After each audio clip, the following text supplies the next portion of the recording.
Alright, welcome everyone. We're Semblance of Sanity. I'm Caleb. I'm Jacob. And we're here for Megalo Box, episode 4.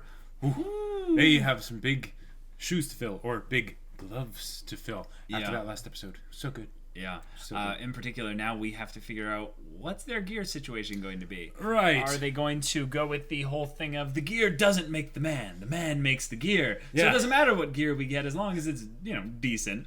No, they're actually going to go without any gear at all. Oh my gosh. I'm going to go and I won't even be punched. Yeah. Not even once. He's just going to pose at them and they'll surrender, A cowboy once told me that your real gun is in your heart. Oh man, the references. Okay, guys. I like that this one seems to be kind of open-ended. So yeah, let's just get into this episode and see what goes down. Oh yeah. What if he goes in with no gear and that's how he makes his debut? And then with the winnings from this fight, he gets good gear or something. Right. Oh! Gearless Joe! Gearless Joe! Oh shoot! They're doing it! No way! They're actually doing it! And the music to go with it, like, okay, yeah, because why not? Let's make a splash. Oh my gosh! You have got to be kidding me! That's like practically suicidal. Yeah! Like, he literally is shark bait. This is Sasha's nuts, just isn't like, it? Although the betting is going to be through the roof. Yeah. The betting is going to be through the roof. Oh. The first step. Okay. Now this opening is like fuel on the fire, Like the first 2 episodes were like, they were good, but now I'm like, okay. Gearless Joe. Like, holy crap. Wow. Yeah. That's why this dog is scarred and bloody and messy. It's like, I'm sorry, having gear just wasn't badass enough. Say nothing about the fact that if, like, he tries to, like, sideline them, they're wearing steel. Yeah, it's stupid. Yeah. He would have to be really tall in order to make it work and just keep them back with jabs. Sure. But even then, what if they just bat your arm aside? Like, that would break bone. Yeah, I don't know. Something tells me this is going to be a bloody mess. Yeah. Secretly, he's actually like darkness. He's a masochist. Right. And, I mean, you can see it in the dog's eyes, right? Yeah. Just the crazed, like, Okay.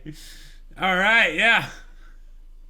We call this guy Mad Dog, not like Junk Dog. No. And the smile. Is your name Deku? Because you're shipped with the hospital bed.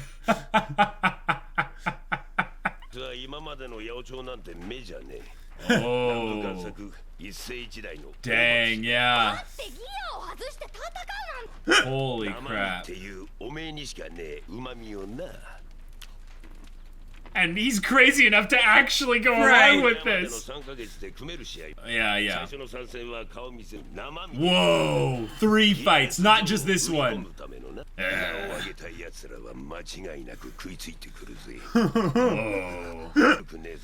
Yeah, very rough. That's putting it lightly. So what he can do is then bet on Joe. Right. With whatever money he has. Yeah, and he'll get like... Everyone's like, huh? All right, yeah. I thought that was just an actual, like, joke name. Like, he's serious. Yeah. You forgot something! Yeah, you need a loan? Yes, actually. Okay. And this could throw the other guy off because he thinks he's not taking him seriously. 3-minute rounds. Okay, intentional fouls are a thing. He could actually beat this guy by making him do intentional fouls. Yeah, you will have a chance. Yeah. Yeah, exactly. Oh, steady your breathing, bro.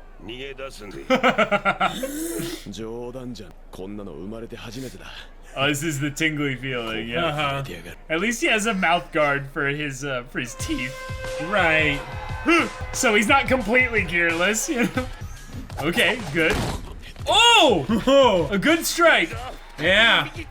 Oh, okay. And he's probably a lot faster because he doesn't have the gear. Right. As far as maneuvering goes. Whoa. Oh. Yes. This is like Braun fighting Yeah. against Oh! what's his face? Oh, that's... He's already down. No. No way. Yeah. Oh, man. He's like, that hurt a lot more than I expected. Right. He can't hear. Yeah, he's lucky to not be unconscious already. Oh, my gosh. Oh, wow. Oh, my gosh. Good grief. This music is just... Oh. Oh. Yeah, the round's over, basically. Interval. Yeah, because it's only a 3-minute round. Yeah. Nice cat. Yeah. Oh my gosh. He's in a daze. Uh-huh. Wow, he's out of it. Is this when we get backstory? Oh.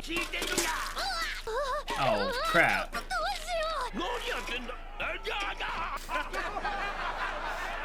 This is really cool, just showing the, how it's affecting him. yeah.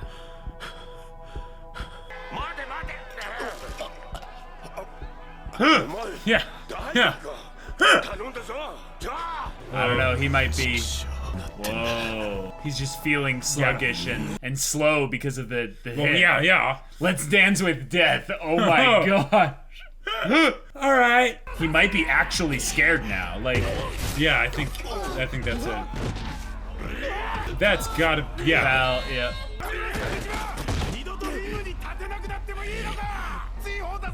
Whoa. Whoa, yeah.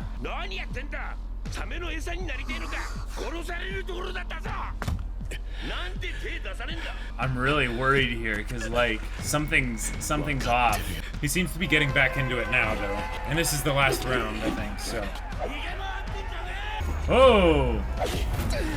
I think he more just got lucky there than. I think he did, yeah. Yeah. It's the end of the round. Wait.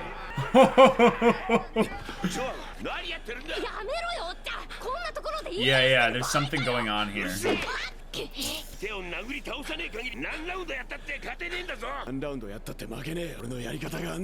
Oh, He's gonna make him do the fouls. yeah, possibly.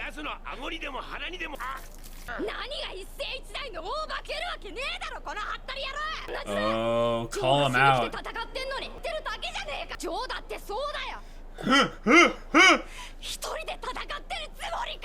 Yeah. Oh, like his dad. You think you can do this on your own? Right. And he pulls the hat over his face, Yeah, but he's yeah. also, he would be looking at the picture at that point. Yeah.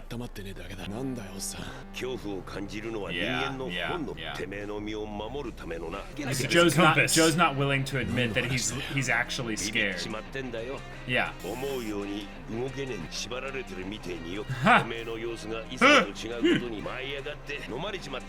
Good. Here's what you do.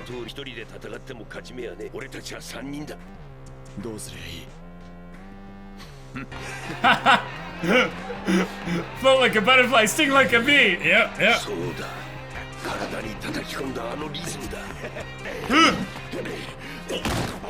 Oh, that's it.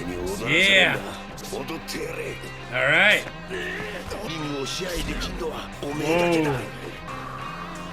And there it is. Yep. Oh! Whoa! He's out. Yeah, he's out. Wow! Oh my Yeah. god! They're all just like, I guess that happened. And then there's the random 3 people that are like, "Woo! I'm rich." You proved me wrong, kid. Yeah. That's cool, though. The crowd is shifting toward positive instead of the, you got lucky, you know, or stuff like that, you know. The little bastard. All right. Like you planned. Banter, I love it.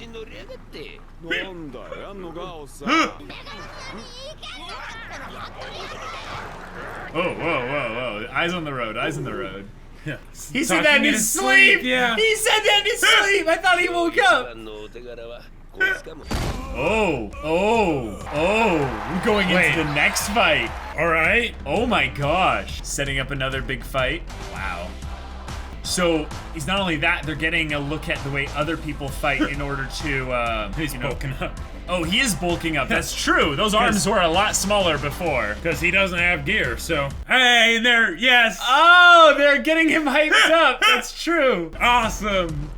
Wait, three so he's fights already got 3? Wait, hold on a second. Oh my gosh. But... Wow. Isn't this a bit fast? Oh, and he's gonna hear about him. I really like this music. Me too. Oh, yep, we gotta go to, Right. Yep. Sherato industry. Oh. She's like, wait, what? Oh, she's just realizing, like, she kind of owes him her life, you know? Team Nowhere. Nice. Nanbu Kasakuja. Came out of nowhere. Yep. Ah, that's what that was, yeah. Oh. Speak of the devil. What if the Shirato lady, like, actually, like... makes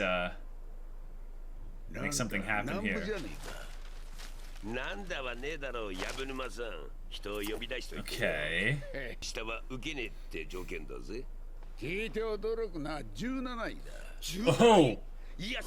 Oh my gosh.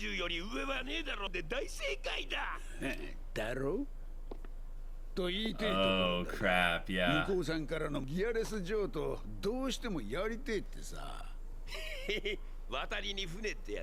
Right.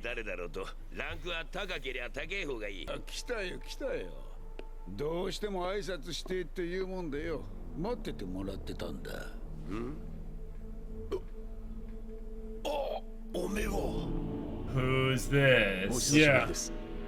Oh, the ex-apprentice. The fallen Jedi. Wow, okay. Okay. Alright. Cool. So it's not a character we knew. No, but it's a character that has a connection point.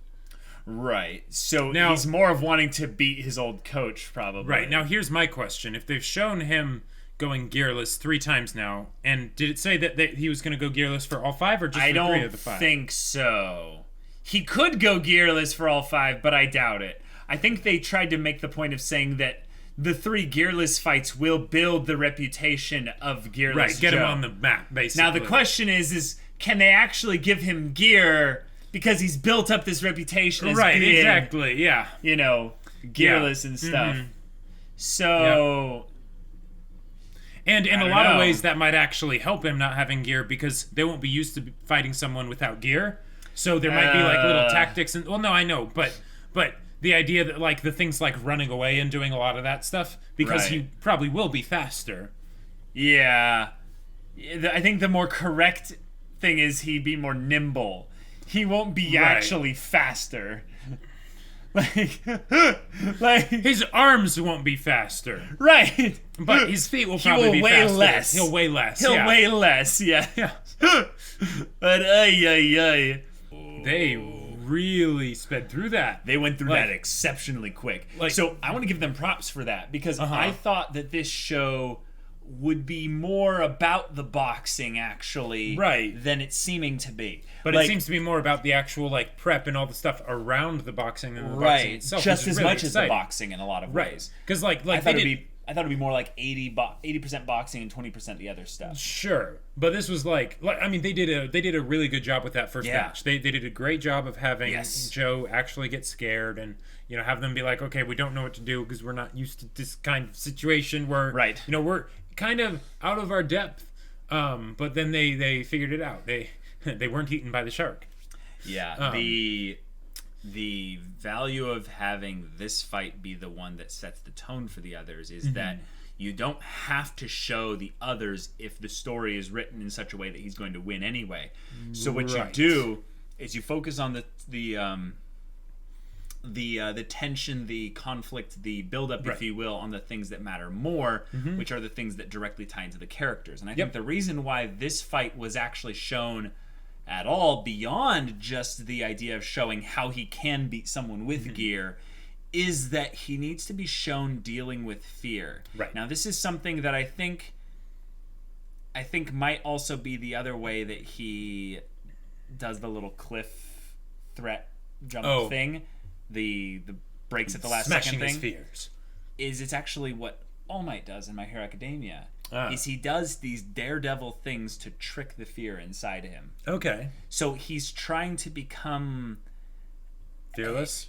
Not fearless, but one that like dances with his fear, you know? Kind of like he plays with it. He's like, trying to become the junk dog in the opening, basically. Right. He's not there yet, but that's like he has that as like a mental motivational picture to be like, all right. Right. By the way, that opening is now like really starting to groove with me since we have all this other stuff going in conjunction with it. Yeah. Because thematically, the beginning of the show wasn't very like exactly, metal, you know. Right. And since we didn't have the strongest connection to the characters at the very beginning, we're like, okay, this opening's really cool, but we don't have as much of an emotional tie to it. Right. Now, since we are getting that connection to the characters and all that good stuff, it's we're like, ready to okay, weave and bob with it. All right, yeah. Actually, his guard would be more like up here and No, stuff. no, it's more about that secret technique of running away, you know. Sure, but if you go back and look at it, he was weaving and bobbing more than he was running. Yes. And I gotta say, that movement kind of thing is just what I want to see in a boxing bit. I've seen all the Rocky movies which over-dramatize I get punched way more than they do, and I just keep coming back up. I'm really all about I just read their moves, and I move in the opposite way. Yep. The problem is that this is going to work great to build up his reputation, but anyone that's been trained well, or maybe just has a little bit of a height advantage on him, or just has a little bit of a... Or just adapts, watches his videos, and is like, all right, this is what he basically does. He's a little bit predictable. Oh, sure. You know, and then I can figure it out, and boom, just one beats punch. his game, plays a game on his game. Exactly. It can beat him. Yeah. Really easily. Yeah. Especially if he keeps coming into this whole thing without gear. Now, the thing that I keep kind of forgetting about the gear is none of it protects your face. Right. So the main thing that's actually really good about the gear is it provides defense. If you put it up right here. Yes. Because the gear comes down on this side of the forearm, right? Right. I think it might come a little bit on the internal part, but I would think they would want it on the external part so that your elbows can actually take the hit here. Well, also because of the contracting of the muscle here. Oh, gotcha. It would get in the way of So you'd want it to be on the side? You'd want it to be on the side, right. Okay, yeah. So yeah, that would mean that blocking like this would give you an extra layer of defense against a really strong punch. Sure. I mean, it wouldn't be great, but... yeah, right. And there's still the idea that, okay... Either way, if you think about it, when people get hit by gear, it's the same whether or not they're wearing gear, if that makes sense. So, when he got, clocked really hard and he was just on the ground. Joe, yeah. That essentially would be any headshot from someone wearing gear. I feel like they hyped... now that I think about it, they kind of hyped up the impact of their punches, which is great because... boxing enough, you can hurt yourself and each other. He was sent flying back. He bounced off against the thing and landed back in the middle of the ring. Oh, no. Yeah. It was stronger than anything Joe could have dished out. Absolutely. Yes. Okay. Yeah. No. So your point is that it didn't matter whether or not he was blocked. By blocking the gear, it's the same amount of strength either way. No. It's the idea that... amount of force. No, it's that even if he was wearing gear, that specific hit... Still would have done that much. It might not have sent him flying as far because he would have been heavier, but the amount of force would have been the same. Oh, I You know, because unless it actually hits the gear, which is all in the arms. Yes, and that's why you block like this. Oh, right, yeah, and he did manage to block it. That's how he blocked it. So, it would have been lessened a little bit. The main thing I think you're trying to bring up is that it wouldn't have been enough to mean that he wouldn't have felt it or something. It still would have hurt a lot. Right. And maybe he still would have had a moment of fear come in because he realizes, holy crap, like, you're in danger here. Your survival instinct kicks in. Okay, now this is something that I'm really glad that they did. They had a visual component and an illusory component to the I'm feeling afraid. The feeling of fear getting a hold of him and having his vision get, like, turned 90 degrees. Yep. And the flooring becoming like putty liquid, and sinking into it and stuff. Yep. That feels very similar to what a lot of people have when they're experiencing the crippling fear. Kind of the fear that comes in and your body gets tense and your heart rate like jumps up like dramatically. But instead of going into flight mode, you get into like, you hunker down and you just kind of, I can't move. So when he was doing that, I was really glad that the kid was able to break through to Pops and be like, hey, something's wrong. Right. You need to give him a chance to breathe for a second. And I liked that it wasn't just that he needed a chance to breathe. He did need to listen to what he was saying. So they relayed the whole friendship, teammates kind of thing, which is cheesy and good, and we love that stuff. But they tied this all in with like just fantastic music timing and transitions and stuff. That the whole thing was so hyped, even though you knew he was like gonna win. Well, actually, okay. I thought in the beginning, I'm like, all right, he's got this. Then once they pulled the whole Gearless Joe stunt, I'm like, now it's just hold like, me, Jacob. Like, there's no way, there's no way he can do this. And I guess they're like, says who? No, he can do this. Because they're already in a situation where a headshot and you'll be taken out, gear or no gear, basically. Like if it gets past your defenses. So, that's definitely true, but it's also definitely on the like maybe not a jab or something, but it definitely matters on the strength of the punch, the way that the other person like responds. Because sometimes you can catch them moving into the punch, and then you'll have that moment where he hit him in the jaw, and the rest of his head went like this. His neck almost went a little bit like out of whack. So maybe if Yuri's the kind of person that's trained in how to take punches as well, he knows how to deflect it off a little bit. Or he knows how to move his head in such a way that whenever he's in a semi-exposed position, he's ready for a blow coming in from a specific side. So it might be a glancing hit, but it won't be a full-on jaw knock you unconscious hit. Those are the kinds of things I'm thinking are going to be happening when they get to the finals.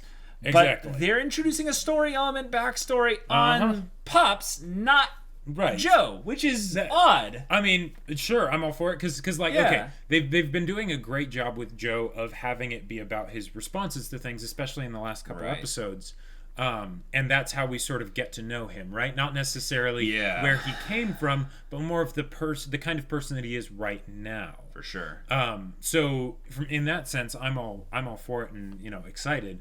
Right, but they came at it with no prior context. So I'm thinking that there's going to be a bit of context to him on something that we already know beyond just Pops that we haven't been made aware of yet. Sure. So maybe the reason why he has this whole debt in the first place. Maybe possibly, it's going to be something along the lines of why he got into this whole, job at all. Maybe it's just going to be his ties to the gangster. Maybe it's why he hangs around with Joe and he teaches him. Is he sees something in Joe that he saw in his old, protege. His old protege. Yeah. But he went to the dark side. And yeah. But and that's did another thing pretty well, apparently. Yeah, he is number 17. Now, that's a very interesting thing. Did the trainer leave the master? Did the trainer leave the protege, or did the protege leave the trainer? Yeah, that's the real question. Now, generally with these kinds of stories, they make it the older person's fault most of the time. Sure. Like that it's something that they could have avoided. Now there was there's usually some ego involved in the younger person in the story, but I'm gonna guess that it's actually a little bit like more because skewed in the older guys. Because if they make if they make it about the mistake of the older guy, then it's suddenly the conflict is centered around him. If they make it about the mistake of the younger guy, then the conflict is centered around the younger guy.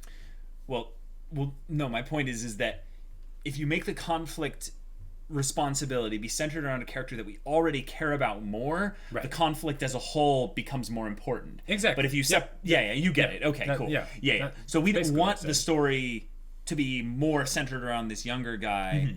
I want it to be more of a thing of this guy, Pops, has some faults. He has some things that he's done that maybe he's not so happy about. Maybe it's why he has, ID and someone like Joe doesn't.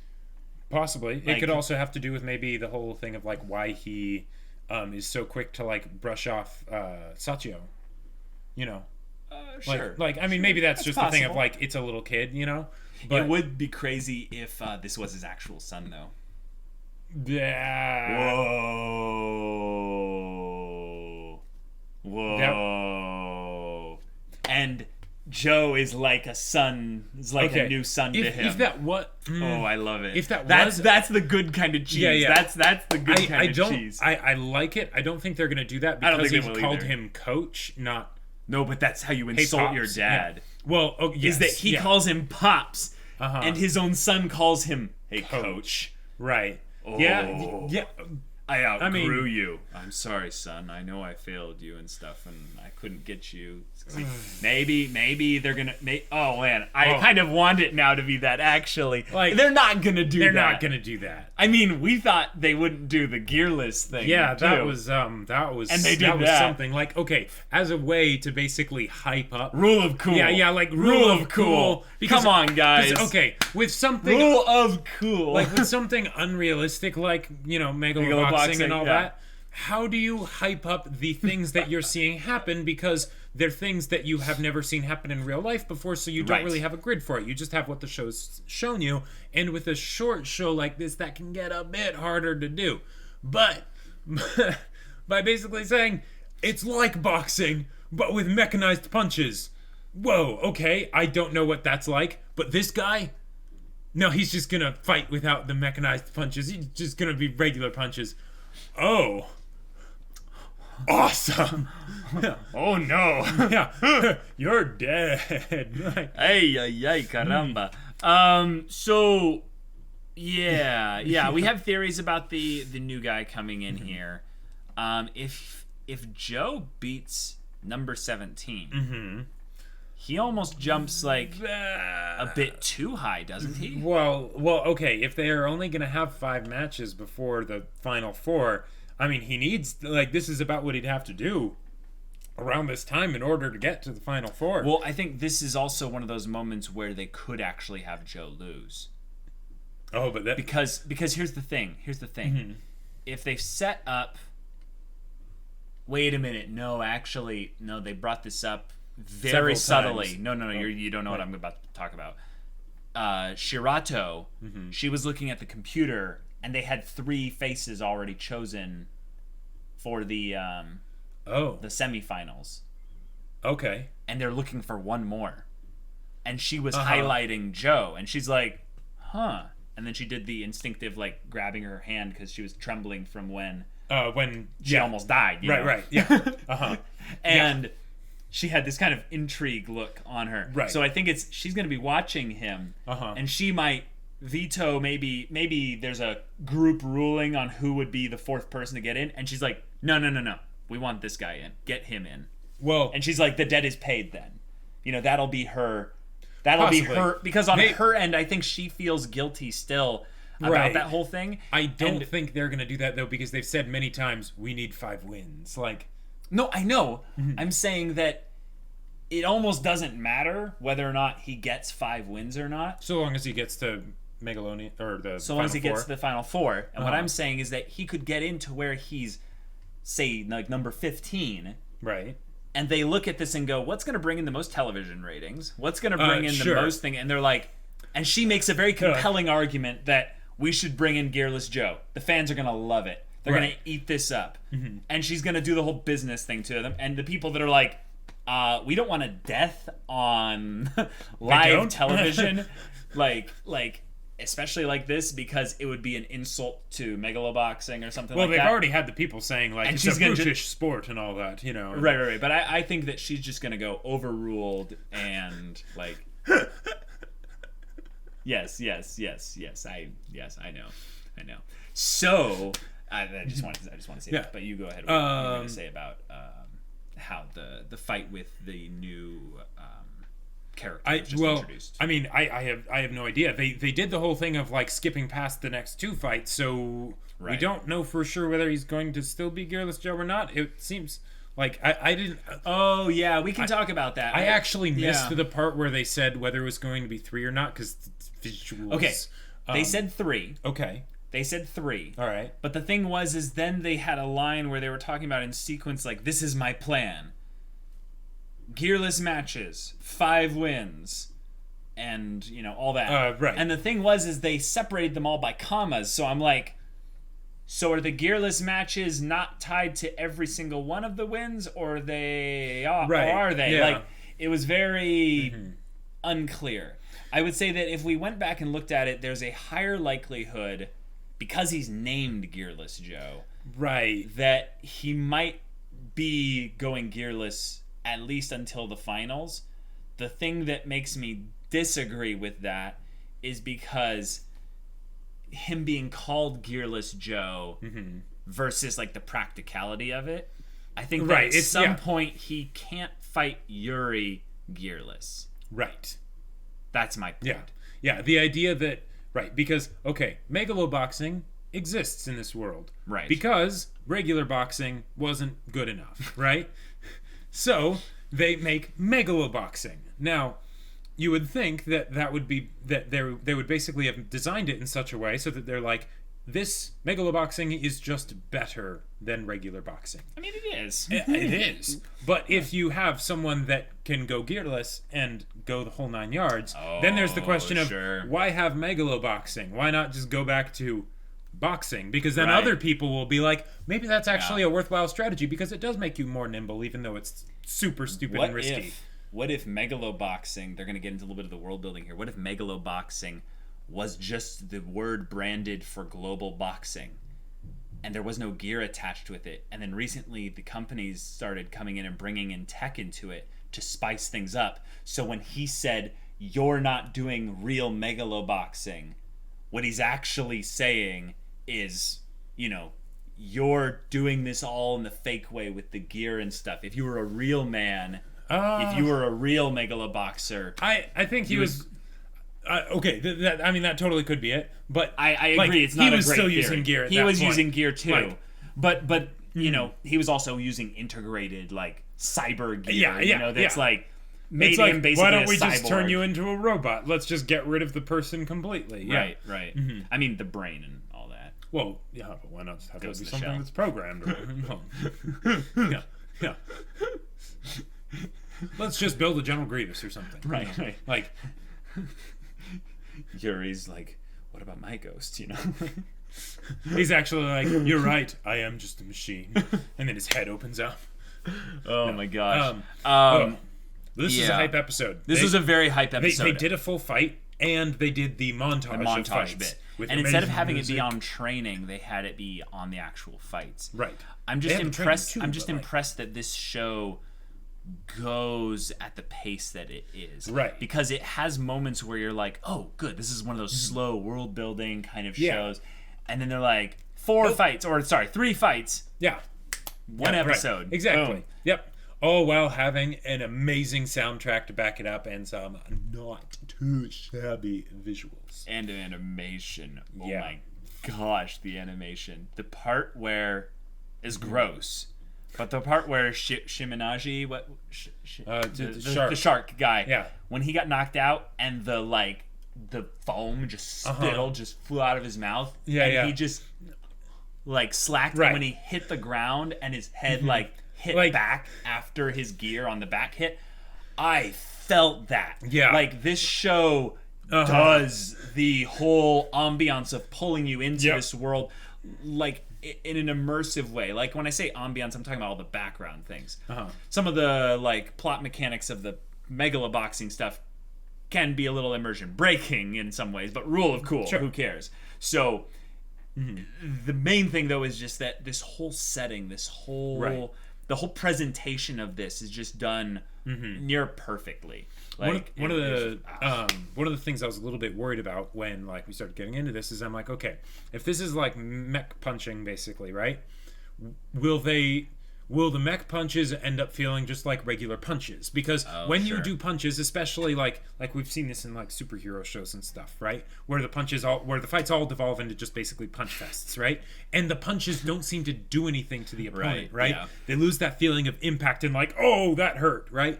And if they basically up the level of the punches, you would expect for the punches to feel like they hurt that much more, right? Right. And I was very worried, hard to do that properly. Right, and I was worried that they wouldn't, but then they had this happen, and it's like, no, they know what they're doing. They know very much what they're doing. Yeah. It felt a lot like in the recent Infinity War movie, there's a part where Thanos is punching someone, and the punches all feel just powerful. Titanic, even. Yeah, ha ha ha. But in this, like, they did a very good job with it from the shark guy giving it, like, he dished it back to Joe. Yep. Especially on that one punch. And you kind of don't really realize it initially.